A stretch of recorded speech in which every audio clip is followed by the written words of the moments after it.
Okay, lads, welcome back. Qualifying final time. It's been about 3 weeks, I think. Very sorry about that. But we're here. I hope you remember what happened last time. I think we went down to the Blues in that final round, but we still finished on top. And we've got Port Adelaide in a final at Marvel. It's very packed.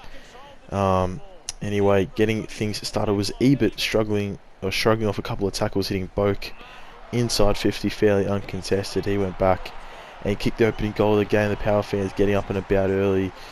Like I said, absolutely packed. I don't know why they still haven't fixed it and put home finals at the MCG. Anyway, Hanbury, long kick in towards Membry. He takes the mark, and from 20 out, you doubt he can miss, but he finds a way, almost kicking out in the full, to be fair. And here's Sinclair. Billings getting the clearance. He's having such a good start to the game. Hits Marshall lace out from about 25 out. Goes bang. And we hit the lead in this one, kicking our first goal. But yeah, I mean, it's just ridiculous that we're still playing these games at Marvel. So many little things that they've never fixed in this game. Anyway, here's Billings again. Another centre clearance. He's been so dominating. Hits Battle on the lead.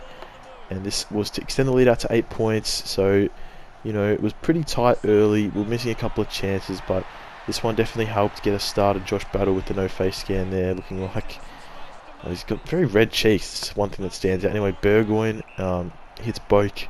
He went back and kicked their second goal, his second as well. Very nice there from Travis Boak.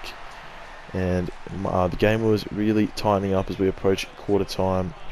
But there was still a little bit of time left. It was Billings again with the centre clearance. Like I said, he was killing it in this game. Got it towards Hill, but he couldn't take it. And it was out to Ross, who just ran it all the way in and kicked our third goal of the game. An 8-point lead once again. So, they couldn't quite peg us back at this stage. We were just able to continue dominating. Here was Sinclair this time. The long kick, put it out in front of Dunstan and Mays. And they kept pretty close, but Dunstan was able to get away with a bit of a lucky stop of the ball, allowed him to soccer it through. And we take a 14-point lead into the quarter time break. This one's straight after quarter time. Billings again. This time he finds Hill.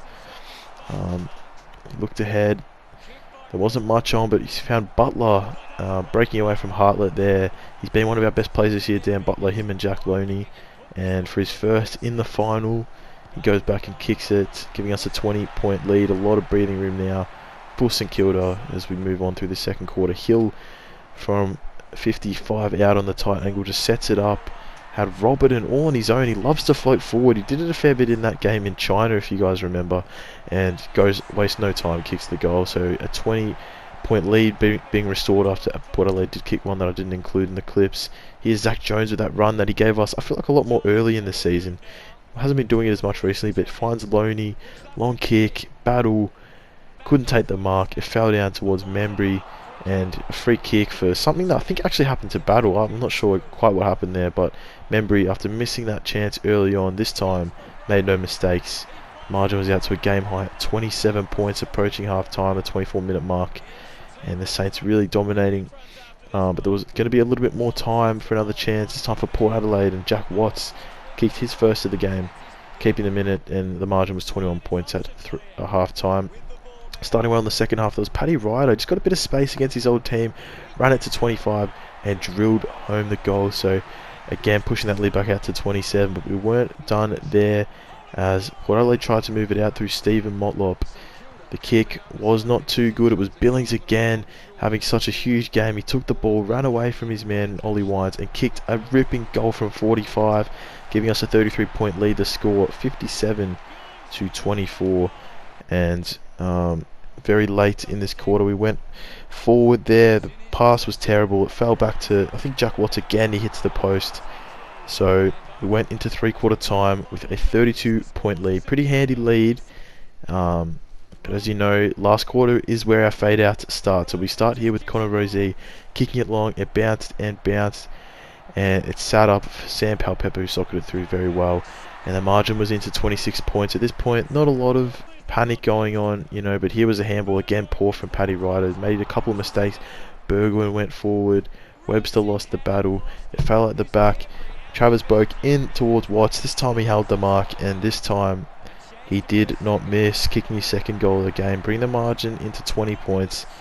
A little bit of cause for concern, but still, 13-minute mark, 20 points. We surely don't let it go. Here's Howard missing the ball, allowing Watts to kick his third. Danger signs are on as we hit the 14-minute mark, 14-point margin as well. Power again. Ebert, we couldn't stop them. He went bang from basically 60 metres and crossed the line on its own. There was no one back there anyway, but the game was into 8 points. They go again. Power Pepper shrugging off two. Got it to Miles Bergman, and he put them right in it. 26 minutes in. At this point, I really thought we've gone and lost this. They've kicked 5 unanswered goals, as you can see. But the siren does go at the bounce of the ball, and we just hold on. We were 32 points up at three-quarter time. We let them back into 2 points. So not a lot of confidence going into the preliminary final, but a win is a win. We're one step away from the grand final. It's against Collingwood, and I will see you all for that one. Gary Lyon, thanks for joining us. We'll see you again soon.